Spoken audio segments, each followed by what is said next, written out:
अस्सलाम वालेकुम। आज की वीडियो हम बात करेंगे गूगल एनालिटिक्स की। अब गूगल एनालिटिक्स क्या चीज़ है? जैसे कि आपको उसके नाम में एनालिटिक्स जो वर्ड यूज़ हुआ नज़र आ रहा है, इससे फ़ील होता है कि कुछ ना कुछ स्टैटिस्टिक्स होंगी, कुछ ना कुछ कोई ग्राफ्स होंगे, कुछ इस तरह की चीज़ समझ में आती है। गूगल एनालिटिक्स भी गूगल का ही एक टूल है, जिस तरह से गूगल वेब मास्टर टूल या गूगल सर्च कंसोल है। और ये असल में आपका जो ट्रैफ़िक है आपकी वेबसाइट की, उसकी स्टैटिस्टिक्स आपको बताता है। तो जैसे गूगल सर्च कंसोल एक हेल्थ चेकर था, एक मैंने बोला था इट इट ज that is just like a doctor for your website, जो आपका साइट की हेल्थ चेकअप रखता है और कोई इश्यू आ रहा हो तो आपको आइडेंटिफ़ाई करता है। उसी तरह से गूगल एनालिटिक्स जो है वो आपकी ट्रैफ़िक स्टैट्स को कैलकुलेट करता है। ये डेडिकेटेडली ट्रैफ़िक के रिलेटेड है। सो आपकी साइट पे ट्रैफ़िक जो आ रही है वो कहाँ से आ रही है? किस ब्राउज़र से आ रही है? किस एरिया से आ रही है? किस कंट्री से, किस सिटी से, किस स्टेट से? इसके अलावा मतलब बहुत इन डेप्थ स्टैटिस्टिक्स, किस पेज पे यूज़र ने लैंड किया था, किस पेज पे जाके उसने आपकी साइट को लीव किया, जब कोई यूज़र आपकी साइट पे आया तो वो कितनी देर रहा, वो फौरी तौर पे आके चला गया, 1 सेकंड में चला गया, 2 सेकंड में, 30 सेकंड में, कितनी देर उसने स्टे किया, उसके बारे में स्टैटिस्टिक्स। उसके अलावा ट्रैफ़िक आई कहाँ से थी? वो गूगल से आई थी, वो याहू से आई थी, वो बिंग से आई थी, वो फेसबुक से आई थी, वो लिंक्डइन से आई थी, वो ट्विटर से आई थी। कहाँ से वो ट्रैफ़िक आई और फिर उसने कैसा बिहेव किया, मीन्स कि किस-किस पेज पे वो यूज़र गया और वहाँ पे उसने क्या एक्टिविटी की और उसके बाद कहाँ से वो आउट हो गया। सो आपको वो पूरी डिटेल्ड स्टैटिस्टिक्स आपको यहाँ पे प्रोवाइड करता है। So that is why we always set up Google Analytics. ये भी एक मस्ट हैव टूल है और साइट वाइड है, एक ही बार सेटअप करना है पूरी साइट पे और उसके बाद आपको दोबारा इसको सेटअप करने की ज़रूरत नहीं है। सिर्फ़ आप स्टैटिस्टिक्स देखते हो, जब तक आप इसको रिमूव नहीं करोगे साइट से, ये रिमूव नहीं होगा। तो पूरी साइट के लिए एक ही बार सेटअप होता है, जैसे बिंग वेब मास्टर टूल है, जैसे गूगल सर्च कंसोल है, बिल्कुल वैसे ही। सो हम लोग इसको सेटअप करते हैं क्योंकि हमें ट्रैफ़िक की स्टैटिस्टिक्स चाहिए, हमें ट्रैफ़िक को मेज़र करना है, हमें देखना है कि जब यूज़र हमारी साइट पे आते हैं तो वो कैसा इंटरैक्ट करते हैं। कहीं ऐसा तो नहीं है कि यूज़र्स आ जाते हैं लेकिन आके फ़ौरन 1-2 सेकंड में लीव करके चले जाते हैं हमारी साइट। अगर ऐसा हो कि बहुत सारे लोग आ रहे हैं बट आके 1 सेकंड, 2 सेकंड, 3 सेकंड, 5 सेकंड रुकते हैं और उसके बाद चले जाते हैं, तो दैट मीन्स कि हमारे उस पेज पे उनके लिए वैल्यू नहीं है। हमारे उस पेज पे उन लोगों के लिए जो वो देखना चाह रहे हैं उसकी अवेलेबिलिटी नहीं है। तो हमें उस पेज को इम्प्रूव करना पड़ेगा। हमें उसमें इमेजेस, उसके टेक्स्ट को इम्प्रूव करके, इमेजेस लगा के, वीडियोज़ लगा के उसको ज़्यादा एंगेजिंग बनाना पड़ेगा, ताकि जब यूज़र लैंड करे उस पेज के ऊपर, उस पेज पे आए तो उसको असल में वो चीज़ मिले जो वो देखना चाह रहा है। अगर उसको वो चीज़ मिलेगी तो वो स्टे करेगा, रीड करेगा, टाइम लगाएगा। जितना वो ज़्यादा टाइम लगाएगा वो एक तरह की श्योरिटी है, वो गूगल को एक तरह की गारंटी है कि ये वाला लिंक अच्छा है, इन लोगों ने इसको अच्छा राइट किया हुआ है, ये यूज़र्स को वैल्यू दे रहे हैं। अगर यूज़र रुक रहा है, यूज़र स्टे कर रहा है, दैट मीन्स कि इसमें रियल वैल्यू है, तो हम लोग इसको और अच्छा बेहतर रैंक करें। और अगर ऐसा नहीं होगा, तो वो आपको डी रैंक कर देंगे, आपको डाउन कर देंगे, पुश डाउन करेंगे गूगल वाले, क्योंकि उन्हें नज़र आ रहा होगा कि यूज़र को वैल्यू नहीं मिल रही, यूज़र को अपना रिलेटेड कंटेंट नहीं मिल रहा। इसी वजह से वो शायद आते हैं और फ़ौरन चले जाते हैं। तो हम बहुत सारी डिसीजन मेकिंग में हमें हेल्प मिलती है। सो हम इसका सेटअप करते हैं। मैं आया वेबसाइट पे, वेबसाइट के साथ ही मैं यहाँ पे गूगल ओपन करता हूँ। वैसे analytics.google.com इसका लिंक है जहाँ पे आप जा सकते हो। ये भी जीमेल के थ्रू ही बनता है, फ्री है आप लोगों के लिए। तो गूगल एनालिटिक्स, मैं गूगल में आके लिखता हूँ। ये आपके पास फर्स्ट लिंक आया है analytics.google.com। अब इसको क्लिक करके ओपन कर लें। ये आपके पास गूगल एनालिटिक्स आ गया। इसका मेन इंटरफेस है। फर्स्ट टाइम जब आप एक ईमेल के साथ यहाँ पे आएँगे तो ऐसे ही इंटरफेस आपके सामने आएगा। सेकंड टाइम आओगे तो फिर डायरेक्टली आपको एनालिटिक्स के मेन डैशबोर्ड में ले जाएगा, जहाँ पे कोई ना कोई साइट आपकी पहले से पड़ी होगी। और आप गूगल एनालिटिक्स में 100 वेबसाइट्स को रजिस्टर कर सकते हैं, उनको यहाँ पे ऐड कर सकते हैं और उनकी स्टैटिस्टिक्स को मेज़र कर सकते हैं। 100 वेबसाइट्स, 100 अकाउंट्स बना सकते हो। मीन्स कि अगर एक कंपनी की मल्टीपल साइट्स हैं तो उसका एक अकाउंट बना के उसके अंदर ही मल्टीपल अकाउंट प्रॉपर्टीज़ बनाई जा सकती हैं। लेकिन अगर आप इंडिविजुअल अकाउंट्स की बात करें तो 100 अकाउंट्स क्रिएट किए जा सकते हैं। सो यहाँ पे आपके सामने आ रहा है वेलकम टू गूगल एनालिटिक्स और इसमें सेटअप फॉर फ्री का ऑप्शन आ रहा है। तो फर्स्ट टाइम आपको ये क्लिक करना पड़ेगा सेटअप फॉर फ्री पे। हम सेटअप करना चाहते हैं। जैसे ही आपने इस पे क्लिक किया, वो आपसे बोल रहे हैं कि फर्स्ट साइट ऐड करें, क्योंकि अभी तक आपकी कोई साइट भी इस एनालिटिक्स अकाउंट के अंदर ऐड नहीं है। सो हम अपनी पहली साइट ऐड करते हैं। यहाँ पे वो कह रहा है अकाउंट का नेम दे। तो ये हमारा जो हम वेबसाइट हमारी है, मैं उसी से अकाउंट का नेम दे देता हूँ। ये इंटरनल चीज़ है, ये आपके किसी यूज़र को नज़र नहीं आनी, ये सिर्फ़ आपके लिए, आपके मैनेजमेंट के लिए, ऑर्गेनाइज़ करने के लिए है कि जब आपने यहाँ पे 10, 15, 20 साइट्स लिस्ट की हो, तो उनका नाम देख के आपको आइडिया हो जाए ये किस वेबसाइट की ये अकाउंट किस वेबसाइट का है। सो यहाँ पे एसईओ स्टॉप शॉप मैं नाम रख देता हूँ। उसके बाद ये डाटा शेयरिंग ऑप्शंस हैं, ये सारी की सारी आपने चेक के रखनी है और बाय डिफ़ॉल्ट भी चेक है। इसको पढ़ लेंगे तो बहुत अच्छी बात है, वरना पाकिस्तानियों की तरह नेक्स्ट पे क्लिक कर देंगे तो चले तो जाना है हमने नेक्स्ट। तो इसमें रिकमेंडेड है कि एक-एक बार सिर्फ इसको पढ़ लें। उसके बाद नेक्स्ट, नेक्स्ट पे क्लिक किया तो आप आगे प्रॉपर्टी सेटअप पे। प्रॉपर्टी सेटअप में यहाँ पे आपसे फिर दोबारा प्रॉपर्टी का नेम पूछ रहा है, तो अकाउंट नेम आपका अपर लेवल है। एक अकाउंट के अंडर मल्टीपल प्रॉपर्टीज़ बन सकती हैं। मतलब एक ऑर्गेनाइज़ेशन है, अगर आपकी अपनी 4 वेबसाइट्स हैं, तो आपको गूगल एनालिटिक्स जो है वो 100 अकाउंट्स बनाने की लिमिट देता है। तो मैंने एक अकाउंट तो स्टार्ट कर दिया ना, जो फर्स्ट स्टेप था इसमें अकाउंट सेटअप में मैंने अकाउंट का नाम रखा, तो अकाउंट तो एक बन रहा है ये। इस अकाउंट के नीचे ये प्रॉपर्टी का ऑप्शन आ रहा है।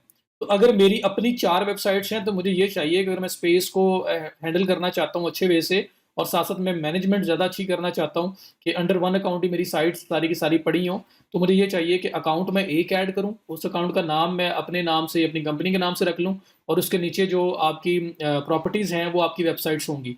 तो मैं फर्स्ट प्रॉपर्टी जो ऐड हो रही है, इसमें एक वेबसाइट ऐड कर लूँ, फिर दोबारा दूसरी प्रॉपर्टी होगी, उसमें दूसरी वेबसाइट, फिर तीसरी वेबसाइट, फिर चौथी वेबसाइट, तो चारों वेबसाइट्स आपकी अंडर वन अकाउंट ही पड़ी होंगी। तो असल में जो आउट ऑफ 100 अकाउंट्स की जो लिमिट है, उसमें से आपने जो यूज़ की होगी, वो सिर्फ एक अकाउंट यूज़ किया होगा और उसी अकाउंट के अंदर प्रॉपर्टीज़ मल्टीपल बनाई होंगी। तो अगर एक ही क्लाइंट की मल्टीपल साइट्स हैं, तो बजाय इसके कि हर साइट का अलग अकाउंट बनाओ, बन जाता है, कोई इश्यू नहीं है। हर साइट को एज़ अ सेपरेट अकाउंट आप लिस्ट कर सकते हो। लेकिन 100 की लिमिट है एक जीमेल के अंडर और उसके बाद आपको फिर दूसरा जीमेल अकाउंट यूज़ करना पड़ेगा। तो अगर एक ही क्लाइंट की मल्टीपल साइट्स हैं, तो हमें चाहिए कि उसका अकाउंट एक ही बनाएँ, जैसे मैंने ये ऊपर बनाया है और उसके नीचे जो उसकी साइट्स हैं, उनको एज़ प्रॉपर्टीज़ उनको ऐड कर दें। तो first sight property 1, second site property 2, property 3 इस तरह से। तो अगर मैं यही कंसिडर करूँ कि मेरी मल्टीपल साइट्स हैं, तो अकाउंट एक ही बन गया, ऐसे स्टॉप शॉप, ये जी मेरा कंपनी है जी, इसके नीचे मल्टीपल साइट्स हैं जो मैं क्लाइंट्स की मैनेज कर रहा हूँ या अपनी मैनेज कर रहा हूँ। उसके नीचे पहली प्रॉपर्टी, फर्स्ट साइट की फर्स्ट प्रॉपर्टी, फिर सेकंड साइट की सेकंड प्रॉपर्टी, थर्ड साइट की थर्ड प्रॉपर्टी, आप इस तरह से बना सकते हैं। तो पहली प्रॉपर्टी हम बनाते हैं, यहाँ पे इसका नाम देना है, तो इसका नाम भी मैं रख लेता हूँ, मैं कहता हूँ जी साइट 1। इन केस साइट 1 का जो नाम होगा वो रख दूँगा। इस केस में तो साइट 1 मेरी जो है वो एसईओ स्टॉप शॉप ही है, तो मैं वो रख देता हूँ। समझिए कि अकाउंट नेम हमने कुछ और रखा हुआ है, कंपनी का नाम, और उसके नीचे एक साइट है जिसका नाम है एसईओ स्टॉप शॉप, तो मैंने उसको उसी नाम से रख दिया, ताकि जब एक अकाउंट के अंडर भी 3-4 प्रॉपर्टीज़ होंगी तो उनके नाम से पता चल जाए इसके अंदर कौन-सी वेबसाइट है। तो ये मैंने रखा। उसके बाद यूनाइटेड स्टेट्स किस एरिया की साइट है, ताकि रिपोर्टिंग आपकी अच्छी तरीके से हो जाए। ये ना हो कि आपको विज़िटर शो हो रहा हो कि विज़िटर जो है वो सुबह के 9 बजे आया है और आपने टाइम ज़ोन यूएसए सेलेक्ट किया हुआ है, लेकिन आप असल में पाकिस्तान के अंदर ऑपरेट कर रहे हो, तो वो सुबह वाला शाम को शो होगा, शाम वाला सुबह को शो होगा। मतलब आपको टाइम सही शो नहीं हो रहा होगा, जिससे आपकी मेजरमेंट या आपको स्टडी करने में, एनालाइज़ करने में कुछ इश्यू आ सकता है। तो अगर क्लाइंट यूएसए का है तो यूएसए करें, या आपकी अपनी साइट अगर आप यूएसए के अकॉर्डिंगली रिपोर्ट चाहते हैं तो यूएसए करें। जिस एरिया के अकॉर्डिंगली भी आप रिपोर्ट चाहते हैं, रिपोर्टिंग आपका उस टाइम ज़ोन को फॉलो करे रिपोर्टिंग आपकी, तो आपने वो सिलेक्ट करना है। उसके बाद है करेंसी यूएसडी। उसके बाद आपके पास नेक्स्ट ऑप्शन है शो एडवांस, जो है ये पुराना, अगर आपको एनालिटिक्स का कोड चाहिए तो फिर आप इस साइड पे जाते हो, वरना जो भी जो भी रिसेंटली चल रहे हैं जो टैग्स चले हैं, आप उसको यूज़ करना चाहते हो तो आपको एडवांस्ड वगैरह में जाने की ज़रूरत नहीं है। सो स्टेप 1 के अंदर मैंने नाम दिया, स्टेप 2 के अंदर मैंने प्रॉपर्टी का नेम दिया और reporting time zone currency select की। उसके बाद नेक्स्ट पे क्लिक करेंगे आप, तो आपके पास business information about your business. तो यहाँ पे वो कह रहा है इंडस्ट्री कौन सी है आपकी, तो मैं यहाँ पे अगर बोलूँ उनको मेरी इंडस्ट्री है ट्रैवल रिलेटेड, क्योंकि मैंने एक ट्रैवलिंग का आर्टिकल पब्लिश किया था, तो मैं इस वजह से कह रहा हूँ कि सपोज, तो मैं आपको बोल रहा हूँ सपोज सपोज ये हमारी साइट ट्रैवल के रिलेटेड है, तो हमने ट्रैवल सेलेक्ट कर दिया। और उसके बाद फिर बिजनेस साइज क्या, मैं कहता हूँ स्मॉल है। उसके बाद क्या क्या मैयर करना चाहते हो, मैं बोलता हूँ ये सब चीज़ें मुझे मैयर करनी है। अदर में अगर इनके अलावा कुछ मैयर करना है तो आप अदर में आओगे, वरना ये सब चीज़ें मुझे मैयर करनी है। मैयर ऐप इंस्टॉल्स, तो ऐप इंस्टॉल्स अगर ऐप आपकी नहीं है तो आप इसको स्किप कर सकते हैं, बाकी सब कुछ आपने सेलेक्ट कर लिया। उसके बाद आप क्रिएट पे क्लिक करेंगे, तो अब यहाँ पे स्टेप 1 में अकाउंट नेम, स्टेप 2 में प्रॉपर्टी नेम, वेबसाइट का नाम और इसका करेंसी और reporting time zone. About your business step 3, इसमें सिर्फ और सिर्फ इंडस्ट्री सेलेक्ट की है, साइज सेलेक्ट की है और क्या क्या मैयर करना चाहते हो, बस। उसके बाद आप क्रिएट पे क्लिक कर देंगे। तो आपके ये 3 स्टेप्स हो गए। अब यहाँ पे वो आपसे पूछ रहा है किस एरिया के अकॉर्डिंगली, वो जो आपकी डाटा सिक्योरिटी उनकी गाइडलाइंस हैं, जो टर्म्स एंड कंडीशंस हैं, वो आप आपसे कंसेंट लेना चाहते हैं कि वो कल को कोई इशू ना हो। तो यूनाइटेड स्टेट्स के अकॉर्डिंगली आपको कि जो भी आपका एरिया होगा, अभी हम यूएसए कंसिडर कर रहे हैं तो यूएसए, आप टर्म्स एंड कंडीशंस को एक बार पढ़ लो, सिर्फ एक ही बार पढ़ लो कि काफ़ी होगा, आपको बाद में याद रहेगा कि क्या उनकी टर्म्स हैं। और अगर नहीं भी पढ़नी तो आपको चेक तो करना ही पड़ना है, कंसेंट तो देनी ही पड़नी है।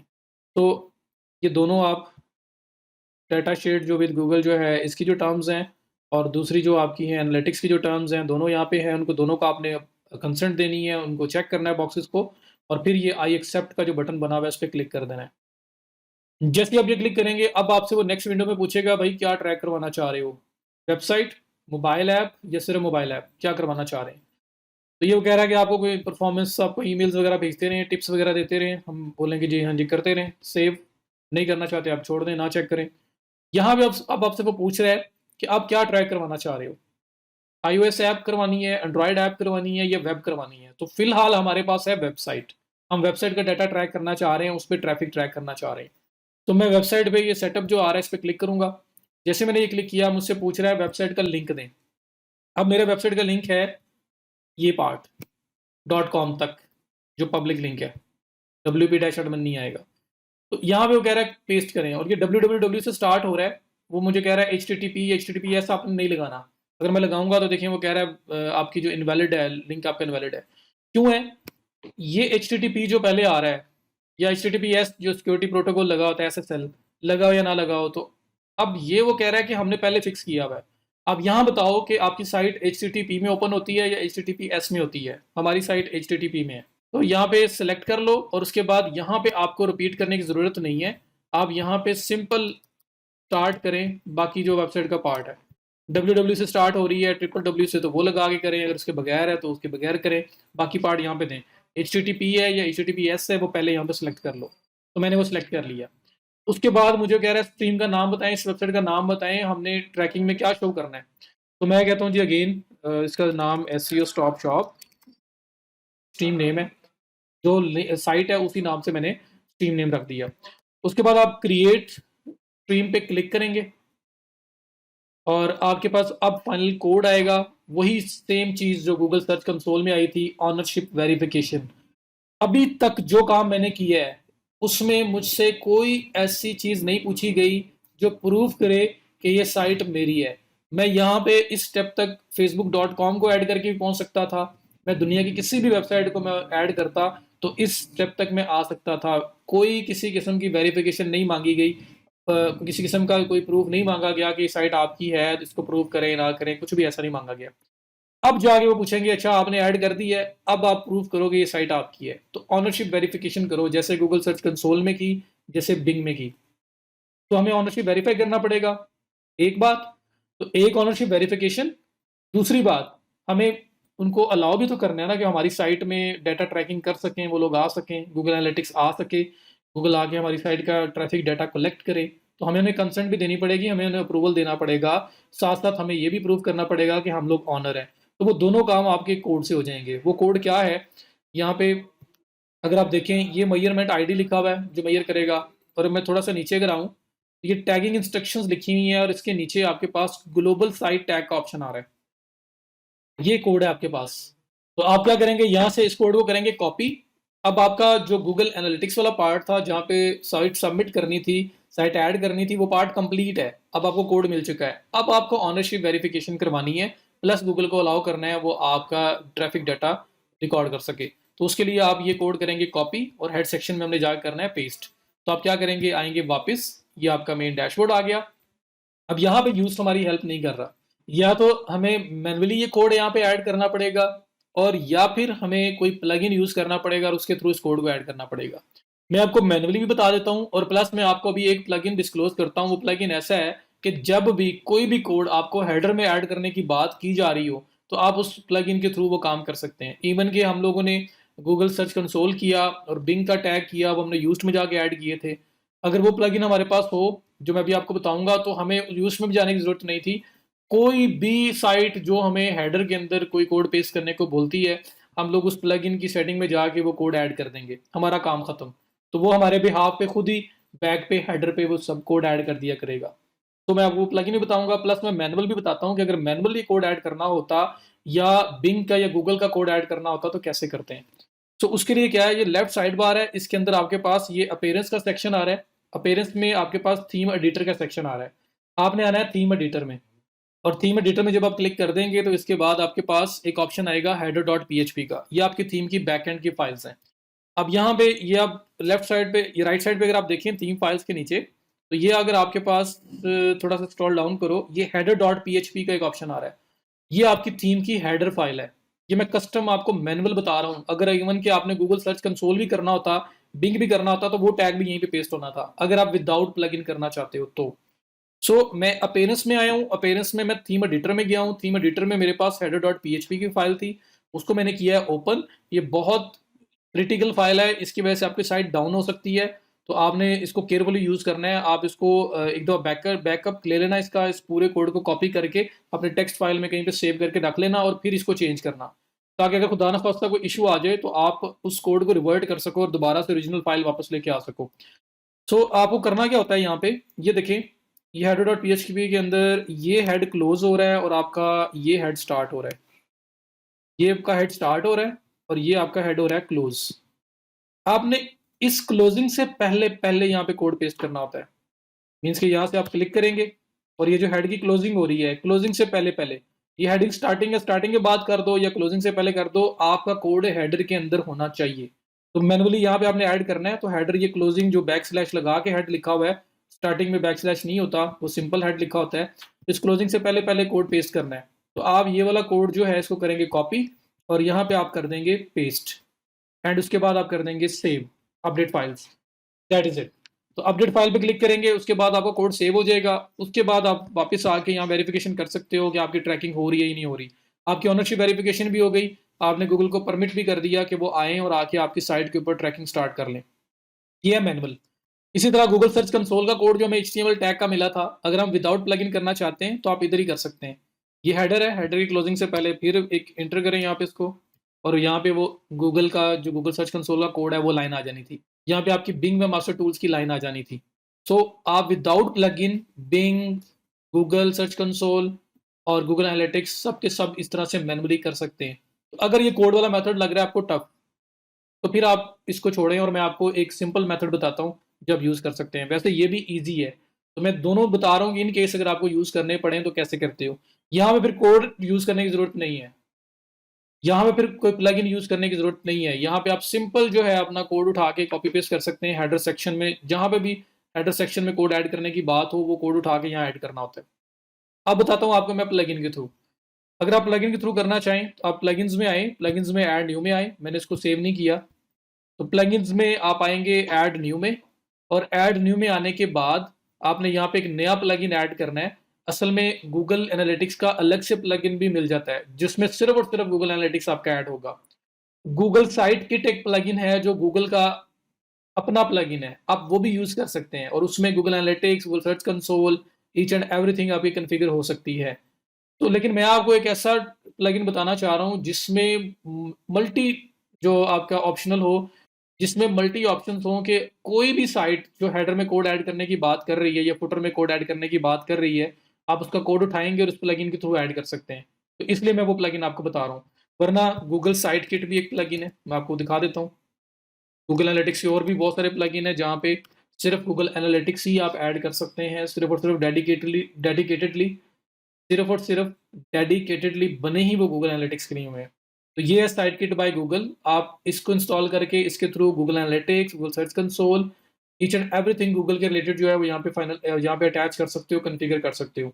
बट मैं जो आपको बताना चाह रहा हूँ, मैं बताना चाह रहा हूँ header footer manager. Header footer code manager असल में प्लगइन है, मैं वो यूज़ करना चाह रहा हूँ, क्योंकि वो एक अल्टीमेट सोल्यूशन है। उसमें ये है कि कोड में जाए बगैर, अपीयरेंस थीम एडिटर में जाए बगैर आप, क्योंकि वहाँ पे तो चांस है ना कि अगर गलती कर दी आपने तो आपकी साइट भी ब्रेक हो सकती है। यहाँ पे वो चांस नहीं है, तो आपको वहाँ पे जाए बगैर आप इस प्लगइन के थ्रू ही सारा काम कर सकते हो। Google Search Console, Bing master tool, Google Analytics या कोई और टूल भी अगर आपको हेडर में कोड ऐड करने की बात करता है, तो आपने क्या करना है, इस प्लगइन के थ्रू कॉन्फ़िगर कर लेना है। इसलिए मैं आपको ये करवा रहा हूँ। यहाँ पे अगर आप आएँ तो आपके पास ये हेडर फुटर कोड मैनेजर एक प्लगइन आ रहा है। इसको आपने कर लेना है इंस्टॉल, और इंस्टॉल करके कर देना है एक्टिवेट। और फिर मैं आपको बताता हूँ कि इसके अंदर हमने कैसे इसको यूज़ करना है। जैसे एक्टिवेट करेंगे, लेफ्ट साइड बार पे इसका ऑटोमेटिकली ऑप्शन आ जाएगा header header footer plugin code manager. Header footer code manager, ये HFCM लिखा हुआ आ रहा है। इसमें आप जाएंगे, ऑल स्निपेट्स पे क्लिक कर दें या सिंपल इस पे क्लिक कर दें, ये आपको इसकी मेन सेटिंग में ले जाएगा। अब ये आपकी मेन सेटिंग आ गई, इसकी मेन इसका डैशबोर्ड आ गया। यहाँ पे अभी तक कोई स्निपेट ऐड नहीं है, ये स्निपेट बोल रहा है add a new snippet, mean जो कोड आपको बोला जाता है कि आप हेडर में जाके ऐड करें, ये उस कोड को स्निपेट बोल रहा है। तो यहाँ पे आपने अगर गूगल एनालिटिक्स ऐड करना है तो ये ऐड न्यू स्निपेट जो लिखा हुआ आ रहा है ना, आप इस करेंगे इसके पे, आप इस पे करेंगे क्लिक। क्लिक करने के बाद ये आपके पास स्निपेट कोड लिखा हुआ आ रहा है, यहाँ पे आप कर देंगे वो कोड कॉपी पेस्ट। यहाँ पे लिखेंगे इसका नाम, तो मैं लिखूंगा गूगल एनालिटिक्स, ये गूगल एनालिटिक्स का कोड है ये मेरे लिए, ताकि मुझे पता लगता रहे कि इसके अंदर कौन सा कोड है। यहाँ लिखा हुआ है कि डिस्प्ले कहाँ करवाना है, साइट वाइड पूरी साइट के लिए ऐड करना है या किसी एक स्पेसिफिक पेज पोस्ट पे ऐड करना है, तो पूरी साइट पे ऐड करना है। लोकेशन कहाँ पे ऐड हो, हेडर में या फुटर में, तो हमने बोला है जी हेडर में ऐड हो, क्योंकि हमें गूगल ने बोला था, गूगल एनालिटिक्स ने बोला था कि हेडर में ये कोड ऐड करना है। सो हेडर में क्लिक किया। उसके बाद ये कोड स्टेटस क्या होगा, एक्टिव होगा जी, एक्टिव होगा, बस काम हो गया। अब ये कोड मैनेजर क्या करेगा कि ये आपके बिहाफ पे इस कोड को साइट का हेडर जो है header.php उसके अंदर इंक्लूड कर देगा। तो आपके लिए बड़ा फिजिबल है, आपने फ्रंट एंड पे छोटा सा बॉक्स में काम किया है, वो जो बैक एंड वाला काम है वो ऑटोमेटिकली होता रहेगा। सो ये करने के बाद अगर मैं वापस जाता हूँ, मैं यहाँ पे HFCM जो हेडर फुटर कोड मैनेजर है उस पर क्लिक करता हूँ, तो आप देखें यहाँ पे एक कोड ऐड हो चुका हुआ है, एक स्निपेट ऐड हो चुका हुआ है जिसका नाम है गूगल एनालिटिक्स। ये ऑन है इस टाइम, साइट वाइड है, पूरी साइट के लिए है, हेडर लोकेशन में है, शो ऑन ऑल डिवाइसेस, सब डिवाइसेस के लिए है। अगर मुझे कभी इसको ऑफ करना पड़ जाए तो मैं यहाँ पे सिर्फ टर्न ऑफ करूंगा तो ये ऑफ हो जाएगा, डिलीट करना है तो डिलीट का ऑप्शन भी आपके पास है। तो ये इस तरह से आप ऐड कर सकते हो। ऐसे ही अगर आपने गूगल सर्च कंसोल या बिंग वेबमास्टर टूल्स भी यहीं से वेरीफाई करना था, हमारे पास यूज था तो हमने वहां से कर दिया है। अगर यूज ना होता और हमें यहाँ से उसको वेरीफाई करना है तो आप कैसे करोगे, आप ऐड न्यू स्निपेट पे क्लिक करेंगे और जो स्निपेट का नाम है, स्निपेट के नाम में आप जो बिंग वेबमास्टर टूल या गूगल सर्च कंसोल है वो लिख दोगे, ताकि पता लगता रहे इसके अंदर कौन सा कोड है। हेडर में उन्होंने बोला था ऐड करो, तो हेडर वैसे ही रहेगा, सिर्फ यहाँ पे वो जो एक लाइन का कोड था HTML टैग वो पेस्ट करके सेव, वो भी यहाँ पे ऐड हो जाना था। तो जो कोई भी आपको हेडर के अंदर कोड ऐड करने को बोले और आपने वेरिफिकेशन करनी है, तो आप हेडर फुटर कोड मैनेजर के थ्रू उसको हैंडल कर सकते हो। तो ये बड़ा सिंपल सा प्लगइन है, इस वजह से आपको मैं ये बता रहा हूँ, बजाय इसके कि मैं गूगल एनालिटिक्स के अलग से प्लगइन बताऊँ आपको, और गूगल सर्च कंसोल हम यूज से करें और इस तरह से हर चीज़ अलग अलग जगहों से हम लोग कर रहे हो। कल को हम लोग अगर कोई और टूल्स करते हैं और उनके कोड आ रहे हो तो उनके लिए अलग अलग प्लगइन इंस्टॉल कर रहे हो, उसकी बजाय मैंने आपको एक ही जगह से बता दिया सारा काम। तो ये जब ऐड हो जाएगा, ऐड करने के बाद कि आपका गूगल एनालिटिक्स जो है वो अब काम करना स्टार्ट हो चुका है। वैसे तो मैंने कोड ठीक ऐड किया, मुझे पता है स्टार्ट हो चुका होगा, बट हम उसको वेरीफाई भी कर सकते हैं। वो वेरीफाई कैसे करते होते हैं, वो आप साइट का ये जो रियल टाइम है ना व्यूज, ये जो आपको क्लॉक बना हुआ आ रहा है रियल टाइम, आप इस पे करेंगे क्लिक और यहाँ पे आप ट्रैकिंग करेंगे, यहाँ पे आपको पता चलेगा कि कुछ डाटा रिसीव हुआ या नहीं हुआ। वैसे तो यहाँ से भी आइडिया हो जाएगा, लेकिन मैं रियल टाइम में जा रहा हूँ। रियल टाइम होता है कि इस टाइम आपकी साइट पे कितने विजिटर्स हैं, ये आपको ये बताता है। सो ये देखें आपके पास ये वन यूज़र ट्रैक में आ रहा है, मैंने साइट ओपन की हुई है एक यूज़र ने, तो ये आपके पास वन यूज़र इन ट्रैकिंग आ रहा है। तो दैट इज़ इट, हमें पता चल गया कि हमारा जो ट्रैकिंग है हमारी वो प्रॉपरली इनेबल हो चुकी हुई है और यहाँ पे गूगल एनालिटिक्स उसको ट्रैक कर रहा है। तो ये आप फर्दर वेरीफाई करने के लिए कि जो काम आपने किया है वो अब इन प्लेस हो गया, प्रॉपरली इनेबल हो चुका है ट्रैकिंग के लिए गूगल एनालिटिक्स या नहीं, वो आप इसे कंफर्म कर सकते हैं। So that's all about Google analytics. और इसके बाद फिर आप यहाँ पे इसकी जो स्टैटिस्टिक्स हैं वो चेक कर सकते हैं, एक्विजिशन में कि ट्रैफिक कहाँ से आ रही है, उसके बारे में आप सारा डाटा ले सकते हैं। ट्रैफिक की जो एक्विजिशन है वो कितनी है आपके पास, कितने व्यूज़ आ रहे हैं, कितने विजिटर्स आ रहे हैं, कितने नए आ रहे हैं, कितने पुराने हैं, यूज़र्स, न्यू यूज़र्स, तो ये सब वो इन्फॉर्मेशन आपको बताएगा। उसके बाद user acquisition, traffic acquisition, engagement, तो आपके पास मल्टीपल फिर ऑप्शंस हैं जिसमें आप डाटा चेक कर सकते हो। तो फिलहाल इस साइट पे कोई डाटा है नहीं, इसलिए आपको यहाँ पे कुछ नज़र नहीं आएगा। तो अब हम देख सकते हैं, हर चीज़ चेक कर सकते हैं कि विजिटर किस पेज पे आया, वहाँ से किस किस पेज पे गया, कहाँ पे जाके लीव किया, विजिटर जब आया तो कितनी देर स्टे किया, थोड़ी देर स्टे किया चला गया, ज़्यादा रुकेगा तो हमारे लिए अच्छा होगा, थोड़ी देर स्टे करके जा रहा है तो हमें सोचना पड़ेगा कि क्या रीज़न है, वो क्यों वेबसाइट का पेज छोड़ रहा है, हमें उसको इम्प्रूव करना पड़ेगा। ये जो विजिटर आता है छोड़ के चला जाता है, इसको बाउंस रेट कहते हैं, इसको लाइक यूज़र बाउंस बैक बहुत जल्दी हो रहा है। बॉल नहीं होती है, दीवार पे जितनी ज़ोर से मारोगे इतनी ज़ोर से वापस आती है।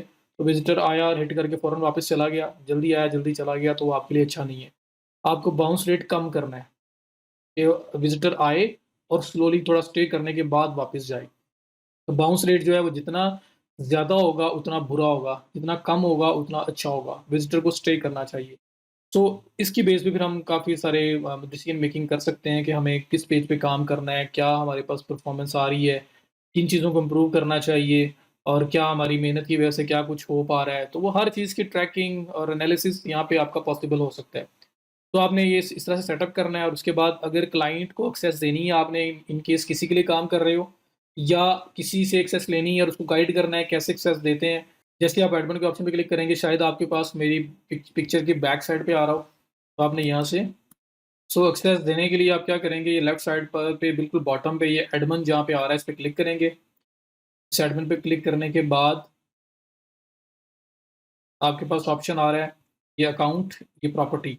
तो अगर आप किसी स्पेसिफिक प्रॉपर्टी की एक्सेस देना चाहते हैं, किसी स्पेसिफिक वेबसाइट की एक्सेस देना चाहते हैं, तो आप यहाँ पे जो भी प्रॉपर्टी है उसके नीचे ये प्रॉपर्टी यूज़र मैनेजमेंट जो ऑप्शन आ रहा है इस पे क्लिक करेंगे और क्लिक करने के बाद आपके पास ऑप्शन आएगा किसी भी पर्सन को ऐड करने का। तो प्लस पे क्लिक करेंगे, ऐड यूज़र्स और यहाँ पे उस यूज़र का Gmail account, notify new users by email, उनको ईमेल चली जाए जब आप ऐड करें।